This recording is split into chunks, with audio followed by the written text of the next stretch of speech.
Hello दोस्तों, स्वागत है एक बार फिर से आपका हॉन्टिंग टेल्स में। और आज आप देखने वाले हो British horror anthology the house that dripped blood, जो कि 1971 में रिलीज़ हुई थी। इस मूवी में टोटल 4 टेल्स हैं जो 2 पार्ट्स में आएंगी।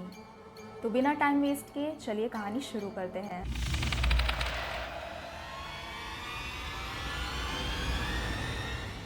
पहले टेल्स का नाम है मेथड फॉर मर्डर। तो कहानी की शुरुआत चार्ल्स और उसकी वाइफ एलिस से होती है, जो एक ओल्ड मैंशन में रहने आते हैं। चार्ल्स एक हॉरर राइटर है जो स्पेशलाइज है मर्डर स्टोरीज में।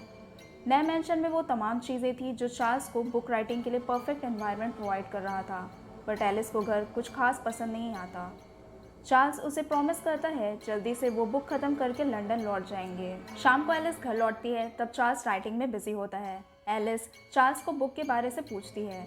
चार्ल्स उसे बुक के बदले उस बुक के एंटागोनिस्ट डोमिनिक की स्केच दिखाता है, because a picture is worth 1,000 words. Charles Ellis को डोमिनिक की खूबियाँ बताने लगता है, जैसे डोमिनिक एक स्ट्रैंगलर है जो क्रिमिनल असाइलम से भागा हुआ है, जो रात में कंट्री साइड में नए नए विक्टिम्स की तलाश में होता है, जो मैंने के लिए हंसता है और मार डालता है। एलिस बोलती है, मुझे कभी कभी आश्चर्य होता है कि तुम्हें ऐसे आइडियाज़ आते कहाँ से हैं। Looking through the window, Charles जवाब देता है। वो ये भी बताता है उसने आज सुबह ही डोमिनिक को देखा था तुम्हारे जाते ही। शायद वो मेरी मन की आंखें थी जिसने उसे देखा। ऐसा बोलते हुए चार्ल्स डोमिनिक के स्केच को ड्रॉअर में रख देता है। सुबह जब एलिस बाहर जा रही होती है, तब वो चार्ल्स से बुक की प्रोग्रेस पूछती है। चार्ल्स बताता है ऑलमोस्ट हाफ बचा हुआ है।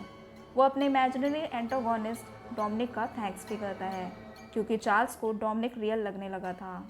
यूं ही लिखते हुए शाम हो जाती है। चार्ल्स उठकर सीक्रेट लेने हॉल में जाता है। जैसे ही वो पीछे मुड़ता है, उसे डोमिनिक नज़र आता है। फिर पलट कर देखने पर वो वहाँ नहीं होता है। फिर चार्ल्स ग्लास ऑफ वाइन उठाता है। उसे वही मैनियाक हंसी सुनाई पड़ती है। वो घबरा जाता है, ऊपर देखने जाता है, पर वहाँ भी कोई नहीं होता है। चार्ल्स जब वापस से कमरे में लौटता है, तब उसे ड्रॉअर में से डोमिनिक की स्केच गायब मिलती है। अब पूरे मेंशन में डोमिनिक की हंसी गूंजने लगती है कि तभी एलिस घर लौट आती है। सुबह देखने पर चार्ल्स को स्केच उसे ड्रॉअर में मिलता है। अब उसे लगने लगा था कि काम की वजह से वो डोमिनिक को हेलुसिनेट कर रहा है। माइंड फ्रेश करने चार्ल्स पूल पर जाता है और तंग आकर स्केच को मोड़कर पानी में फेंक देता है। तभी वो दूसरी ओर डोमिनिक को देखता है, जो उस स्केच को उठा लेता है, वो भी क्रीपी स्माइल के साथ। वापस मुड़ने पर वो फिर गायब होता है। फ्रस्ट्रेट होकर चार्ल्स घर लौट आता है। उसे परेशान देख एलिस मैटर पूछती है। वो डोमिनिक को इसकी वजह बताता है। वो लास्ट नाइट और अभी हुए इंसिडेंट एलिस से शेयर करता है। एलिस बोलती है, तुम बहुत ज़्यादा ही काम कर रहे हो, इसलिए तुम्हारा माइंड तुम्हारे साथ ट्रिक कर रहा है। He is just a character of your novel. Ellis Charles को छुट्टी लेकर उसके साथ लंदन चलने बोलती है, पर चार्ल्स बिना बुक खत्म किए कहीं नहीं जाना चाहता था। रात में काम करते वक्त खिड़की के बाहर उसे फिर से डोमिनिक दिखता है। वो डर कर दरवाज़ा बंद कर देता है। तभी एलिस आकर देखती है, पर वहाँ कोई नहीं होता, जबकि चेयर पर डोमिनिक बैठा होता है, जो सिर्फ चार्ल्स ही देख पा रहा था। अगले दिन एलिस चार्ल्स को डॉक्टर के पास भेजती है। वहाँ पहुँचकर चार्ल्स अपने सारी इंसिडेंट्स डॉक्टर को सुनाता है। डॉक्टर उसे बताता है, इट विल टेक टाइम, सो तुम्हें रेगुलरली आना पड़ेगा। चार्ल्स डॉक्टर से पूछता है, क्या आप मेरी मदद कर सकते हैं, जिस पर डॉक्टर आई ट्राई बोलकर उसे भेज देता है। रात में काम करते वक्त बाहर हवा से डाली हिलती है, जिससे चार्ल्स घबराकर एलिस के पास जा जाता है। चार्ल्स एलिस को बताता है जो लास्ट सेशन में डॉक्टर ने उससे कहा था, वो ये कि तुम्हारी इमेजिनेशन है जो बाहर प्रोजेक्शन हो रही है। चार्ल्स डिसाइड करता है कि अब से देर रात तक काम करना बंद। एलिस चार्ल्स को रिलैक्स करने बोल चार्ल्स के लिए ड्रिंक लेने जाती है। हॉल से बैठे बैठे चार्ल्स देखता है कि डोमिनिक एलिस को स्ट्रैगलिंग कर रहा होता है। वो भाग कर जाता है, पर हर बार की तरह इस बार भी वो नहीं होता। एलिस उससे कहती है, वो तुम थे जिसने पीछे से मेरा गला दबाया, ना कि डोमिनिक। चार्ल्स खुद को गिल्टी समझता है, जिसे खुद पे भरोसा नहीं हो रहा होता है। रात में चार्ल्स डॉक्टर के पास जाता है, जहाँ वो चार्ल्स को हिप्नोटाइज करता है। वो उसे बताता है, तुम्हारे 2 कैरेक्टर हैं, एक वो जो अपनी वाइफ से प्यार करता है और दूसरा वो जो उससे नफरत करता है, पर बोल नहीं पाता, इसलिए तुम्हारे सबकॉन्शियस माइंड ने इस कैरेक्टर को जन्म दिया है। वो ये सब बता ही रहा होता है कि पीछे से डोमिनिक आकर डॉक्टर का गला दबा देता है, जिससे वो ऑन द स्पॉट मारा जाता है। डॉक्टर की आवाज़ ना सुनकर जब चार्ल्स पलट कर देखता है, तो डॉक्टर को वो मरा हुआ पाता है और वहीं पर डोमिनिक को हंसता देख बुरी तरीके से डर जाता है। दूसरी तरफ घर में एलिस अकेले होती है। तभी वहाँ पहुँच जाता है मैनियाक द डोमिनिक। असल में डोमिनिक जैसा कोई कैरेक्टर एग्जिस्ट ही नहीं करता था। ये तो एलिस और उसके बीएफ रिचर्ड का प्लान होता है चार्ल्स को रास्ते से हटाने का। दोनों आपस में लगे होते हैं। तभी डिटेक्टिव का कॉल आता है जो एलिस को चार्ल्स और डॉक्टर की मौत की खबर देता है। चार्ल्स की न्यूज़ सुन एलिस परेशान हो जाती है क्योंकि वो तो बस ये चाहती थी कि चार्ल्स पागल करार कर दिया जाए। वो रिचर्ड से कहती है अब पुलिस ढूंढते हुए तुम तक आएगी रिचर्ड, अब सब खत्म हो जाएगा। रिचर्ड एलिस से कहता है कौन रिचर्ड? मैं तो डोमिनिक हूँ। और मैंने के लिए लाफिंग के साथ एलिस को भी मार डालता है। और इसी के साथ पहली टेल्स यही एंड हो जाती है। सेकेंड टेल का नाम है वैक्स वर्क्स। ये कहानी है retired stock broker Philip Grayson की, जो उसी मैंशन में नया किराएदार है। फिलिप अनमैरिड ओल्ड मैन होता है जिसे वो मैंशन पसंद आता है। ब्रोकर फिलिप से पूछता है आप यहाँ इस बड़े से मैंशन में बोर नहीं होंगे? फिलिप उससे कहता है उसे अकेले रहना पसंद है और खाली टाइम में वो रीडिंग, गार्डनिंग और गाने सुनना पसंद करता है, तो वो बोर नहीं होगा। हालांकि शुरू में फिलिप अपने शौक के साथ खुद पर कब्जा कर लेता है, पर जल्दी वो अकेला और बोर होने लगता है। एक रोज़ फिलिप फोटोग्राफ्स देख रहा होता है जिसमें से उसे सैलोम की पिक्चर मिलती है। सैलम वो लड़की थी जिससे फिलिप प्यार करता था। एनीवेज फिलिप अपना माइंड डाइवर्ट करने शहर में घूमने निकल पड़ता है जहाँ उसे वैक्स म्यूज़ियम दिखाई देता है। वो उस वैक्स म्यूज़ियम में एंटर करता है जहाँ उसे बहुत से वैक्स स्टैचूज़ के साथ पर्दे के पीछे सैलम जैसे दिखने वाली स्टैचू दिखाई देती है जिसके हाथों में एक आदमी की गर्दन रखी हुई थी। वो सैलम को सोच ही रहा था कि तभी उसके पीछे से वॉल्फ मॉरिस पूछता है वो ब्यूटीफुल है ना? फिलिप उसे घबराते हुए हाँ में जवाब देता है। उसकी घबराहट को देख मॉरिस उससे कहता है शायद ये तुम्हें किसी की याद दिलाती है। उसमें एक अजीब सी बात है, जो कोई भी उसे देखता है उसकी ओर अट्रैक्ट होने लगता है। फिलिप पूछता है ये मॉडल कौन है?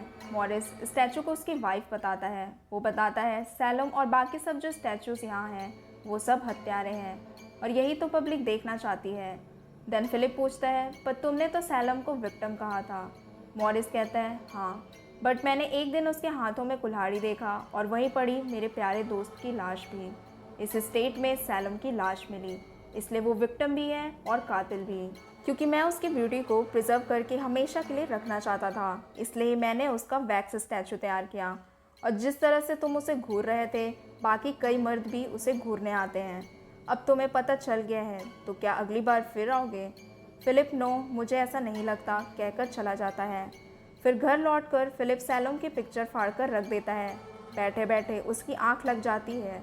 वो सपने में देखता है कि वो उसी म्यूज़ियम में सैलम की तरफ अट्रैक्ट होकर चला जा रहा है। जैसे ही वो पर्दा हटाता है उसे सैलम की स्कल फेस दिखती है और डोर नॉक की आवाज़ से वो उठ जाता है। वो देखता है उसका पुराना दोस्त नेविल बिजनेस ट्रिप के दौरान उससे मिलने आता है। नेविल घर में सैलम की पिक्चर देखता है। फिलिप उसे बताता है वो पास्ट थी। यहाँ पता चलता है कि ये दोनों एक फूल के दो माली थे। नेविल भी सैलम को चाहता था पर वो दोनों में से किसी को भी हासिल नहीं हुई। एनीवेज नेविल फिलिप को टाउन घूमने चलने को बोलता है। फिर दोनों टाउन का सैर करने निकल पड़ते हैं, पर वहाँ नेविल की नज़र उसी वैक्स म्यूज़ियम पर पड़ती है और फिलिप के मना करने के बावजूद वो वहाँ चला जाता है। मजबूरी में फिलिप को भी साथ चलना पड़ता है। म्यूज़ियम में नेविल पर्दे के पीछे मौजूद सैलम की स्टैचू को देख लेता है और उसकी ब्यूटी की तारीफ़ करने लगता है, जिसे पीछे खड़ा मॉरिस सुन लेता है। जाहिर सी बात है उसे नेविल द्वारा की गई सैलम की तारीफ़ पसंद नहीं आई होगी। अगले दिन नेविल लौटने के लिए घर से निकलता है। उसके जाते ही फिलिप फिर से उसे म्यूज़ियम में हिम्मत कर जाता है, पर रास्ते में म्यूज़ियम के बाहर उसे नेविल की कार मिलती है। वो देखकर समझ जाता है कि ज़रूर ये नेविल ही होगा।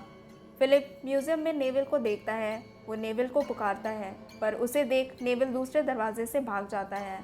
घर लौटने पर फिलिप नेविल को घर में पाता है। फिलिप नेविल को म्यूज़ियम जाने की वजह पूछता है। नेविल कहता है पता नहीं कैसे मैं उसकी ओर अट्रैक्ट होकर चला गया। शायद वहाँ कोई इविल पावर है जो मुझे वहाँ खींच कर ले गई। फिलिप उससे कहता है हाँ, वो प्लेस ही इविल है और उससे तुम्हें दूर ही रहना चाहिए। फिलिप रात में नेविल को साथ रहने बोलता है, पर नेविल फिलिप से माफ़ी मांगकर चला जाता है।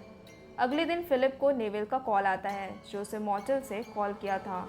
वो बताता है कि वो इस जगह को नहीं छोड़ पा रहा है और सैलोम से पूरी तरह से ऑब्सेस्ड हो चुका है। फिलिप उसे वहीं रुकने बोलकर उससे मिलने भागते हुए जाता है, पर वहां पहुंचने पर वो नेविल को मॉटल में नहीं पाता। वो समझ जाता है और सीधे वैक्स म्यूज़ियम की तरफ बढ़ता है।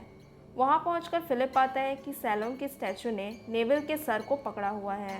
वो बहुत घबरा जाता है। तभी पीछे से मॉरिस एक बड़ा सा एक्स लेकर आता है और कहता है, मैंने तुम्हें बताया था मेरी वाइफ गिल्टी थी क्योंकि उसने मेरे बेस्ट फ्रेंड को मारा था। पर सच्चाई तो ये है कि मैंने ही उसे मारा था ताकि वो सैलोम के पास ना भटक पाए। जानते हो क्यों? क्योंकि मेरे पास अथॉरिटी है मेरे वाइफ की बॉडी की, उसकी खूबसूरती की। उस पर सिर्फ मेरा हक है, इसलिए मैंने उस खूबसूरती को वैक्स में कैद कर रखा है हमेशा के लिए। बट उसके जाने के बाद भी लोग उसकी ओर अट्रैक्ट होते रहे, जैसे तुम्हारा फ्रेंड और अब तुम। इसके बाद वो सीधे फिलिप पर एक्स से अटैक कर देता है। लास्ट सीन में दिखाया जाता है एक यंग लड़का म्यूजियम में आकर सैलोम की स्टैचू देख रहा होता है, जिसके हाथ में अब फिलिप का सर होता है। उस लड़के के पीछे से मॉरिस पूछता है, ब्यूटीफुल है ना मेरी सैलोम? और फिर स्क्रीन ब्लैक आउट हो जाता है और सेकेंड टेल यहीं एंड हो जाती है। Now time for moral of the story. पहले टेल्स में ये सीख मिली कि कभी किसी के साथ बुरा मत करो because karma is a bitch. Second tales में ये सीख मिली कि हमें किसी भी चीज़ या इंसान से ऑब्सेशन नहीं होना चाहिए, वरना सैलोम और बाकी सब भी जिंदा होते हैं। सो फ्रेंड्स, कैसी लगी आपको ये टेल्स? जल्दी से कमेंट करके बताओ। और अगर इस वीडियो पे अच्छा रिस्पांस आता है तो मैं सेकंड पार्ट जल्दी बनाऊंगी। और अगर आपको ये वीडियो अच्छी लगी हो तो please hit the like button and do subscribe to haunting tales. And last, thanks for watching.